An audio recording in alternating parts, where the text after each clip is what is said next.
اللہ کے محبوب نے ارشاد فرمایا کہ میں نے کچھ لوگوں کو دیکھا کہ ان کی زبانیں لوہے کی کینچیوں سے کاٹی جا رہی ہیں۔ تو میں نے پوچھا جبریل یہ کون لوگ ہیں؟ تو کہا حضور یہ آپ کی امت کے فتنہ پرور خطیب ہیں، جو کہا کرتے تھے ان کا اپنا وہ عمل نہیں ہوا کرتا تھا۔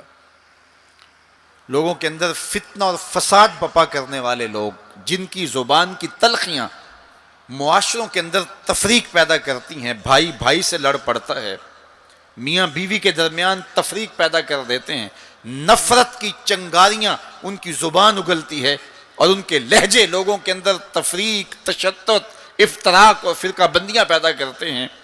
تو ایسے لوگ قیامت کے دن ان کی زبانیں لوہے کی کینچیوں سے کاٹ دی جائیں گی، جس کی صورت اللہ کے محبوب پہلے ہی ملاحظہ فرما چکے۔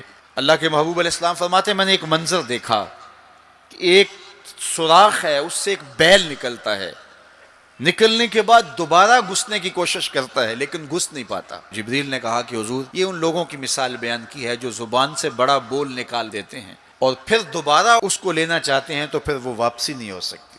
بعض اوقات آپ کوئی ایسی بات کر دیتے ہیں جس سے فتنہ پھیلنا شروع ہو جاتا ہے، جس سے شر پھیلنا شروع ہو جاتی ہے، جس سے لوگ آپس میں الجھ پڑتے ہیں، تو آپ آرام سے زبان سے کوئی جملہ نکال دیتے ہیں لیکن بعد میں اس کو واپس لینا چاہیں لیکن وہ شر پھیل چکی ہوتی ہے۔ تو اسی لیے ہمارے بزرگوں نے ہمیں یہ کہا ہے کہ بولنے سے پہلے 100 مرتبہ بات کو تول لو، غور کر لو، فکر کر لو۔ کمان سے تیر نہ نکلا ہو، آپ کے پاس اختیار ہوتا ہے کہ جب چاہو اس کو پھینک لو، لیکن جب آپ کمان سے تیر چھوڑ چکے ہوں تو پھر آپ کا اختیار ختم ہو جاتا ہے۔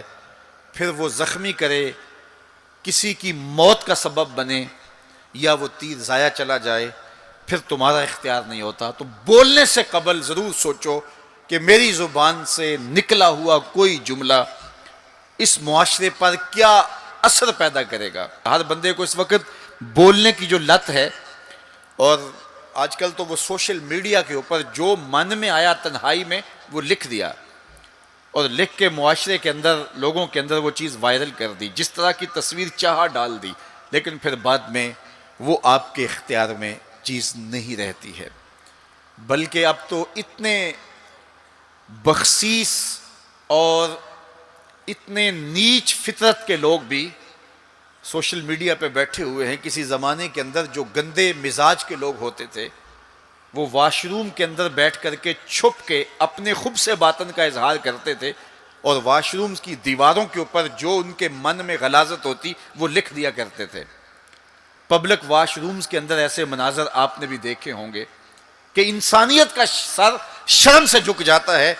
ایسے چھوٹی سوچ کے لوگ وہاں بیٹھ کر کے جو ہے وہ لکھ دیا کرتے تھے۔ اب وہی لوگ، ان کو ایک سوشل میڈیا کا پلیٹ فارم مل گیا ہے، اور وہ یہاں اپنے بند کمرے میں جو چاہیں لکھ کے اس کے اوپر ڈال دیں، اور اس کی شر اور اس کا فساد اور اس کی غلاظت، اس کی گندگی کے چھینٹے کہاں کہاں تک پہنچتے ہیں، ان کو اس سے غرض نہیں ہوتی۔ تو ایک ایک حرف جو زبان سے نکلتا ہے، تمہارے قلم سے نکلا ہوا ایک ایک جملہ، اس کا حساب ہونا ہے قیامت کے دن۔ ایک ایک چیز کے بارے میں پوچھا جائے گا۔ اور آج اگر تم سوشل میڈیا پہ کوئی بات چھوڑتے ہو، یا کسی مجمع عام کے اندر کوئی بات کرتے ہو، یا تنہائی کے اندر کوئی بات کرتے ہو اور پھر اس کی شر پھیلتی ہے، تو وہ شر تو پھر سفر کرتی رہے گی۔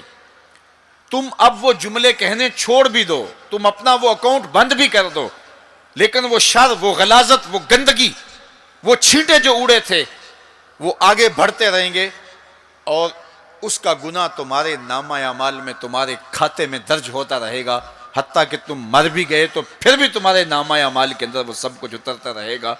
اس لیے اپنے آپ کو محتاط کرنے کی ضرورت ہے، اور اپنے ایک ایک لمحے کو محفوظ کرنے کی ضرورت ہے۔ اپنے وقت کو قیمتی جانو۔ اپنی زبان کو کھولنے سے قبل 100 بار سوچو کہ جو میں لفظ کہہ رہا ہوں وہ کیا مجھے کہنا چاہیے یا نہیں۔ میرے اور آپ کے آقا و مولا نے فرمایا جو اللہ اور پچھلے دن پر ایمان رکھتا ہے وہ خیر کی بات کہے ورنہ چپ رہے۔